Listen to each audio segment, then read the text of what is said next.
Rising to speak with some serious reservations about the budget. Please proceed. And I'll explain why. And I really would reference Speaker Emeritus on this, who said that we need to take care of those who can't help themselves. I think that we've missed that serious objective in this budget. We've been talking about the issues of homelessness and affordable housing for some time. We've had some rather heated arguments about that, with this side proposing funding for the homeless. We know that the problem is, the solution to the problem requires a continuum of actions, not just a shelter, but a continuum of actions. We also know that the governor has taken some very bold steps to help in this area, in spite of the legislature. We know that shelters provide services such as job training, life skills, drug rehabilitation, mental health services, and other services that are essential to help people move out of being homeless. And that's why the $1.2 million reduction in the supplemental request for HMS 224 is so disturbing. The $1.2 million reduction will stop cold the villages at Maile project. The villages at Maile are the next step in the transition for hundreds of individuals, approximately 320 children and adults, to move from homelessness into self-sufficiency. The villages are an excellent example how we as a state need to work together. The villages have been a collaborative effort between the state and a private enterprise to look at the issue of homelessness, lack of affordable housing, and make a significant impact. The villages were developed through a public-private partnership that started several years ago. The developer on the project, Car Development, is in the final stages of the development of the 80 units to be used as transitional housing for residents of the Leeward Coast area. And again, that is your approximately 320 children and adults. The units were developed at cost, no profit for that developer, with the understanding that the operational funds would be provided for this through the state. And that's the cruel effect of this budget. It takes away the operational funds.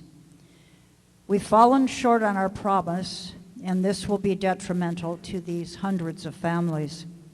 The mayor swept the beaches of the Leeward Coast. We all know that. We've talked about that in this chamber.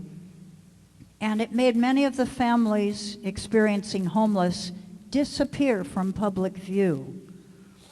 Many families moved into emergency shelters, and those families want to take the next step towards self-sufficiency.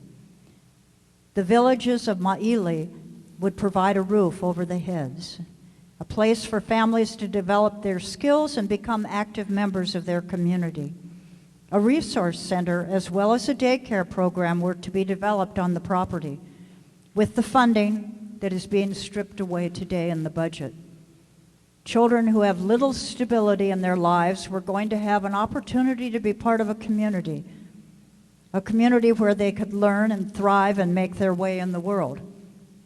Now we strip that money, putting at risk all of the hope that these families have had in the last several years.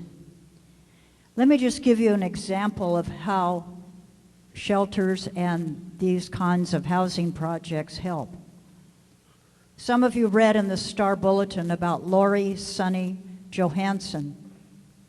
She was one of the first to move in along with her boyfriend and 10-year-old son, Dakota. She said, "It's just going to run smooth, I can tell," in the article. And she is a full-time hairstylist and mother of 2. She has a 12 by 12 foot room with a shelf, a dresser, towels, toiletries, and 4 roll-away beds. But perhaps most important, she has a door and a key. For Johansson, that Y&I Civic Center helps Excuse me, stabilize. Representative Thielen, excuse me. Representative Maramoto, will you yield your time? I will be happy to yield 1 minute. Just 1 minute, please proceed. Representative Thank Thielen. The Y&I Civic Center will help stabilize her children's lives. Her son Dakota is attending an intermediate school nearby, and she is also now studying to enter college. I wish her the best. But how many other stories like Sonny's are going to be stopped because we take away the money that would be there to operate and continue the programs, to develop the programs at the villages of Maile. Speaker Emeritus, I agree with you. These are the people we should help. You and I know that, and today we are not doing it.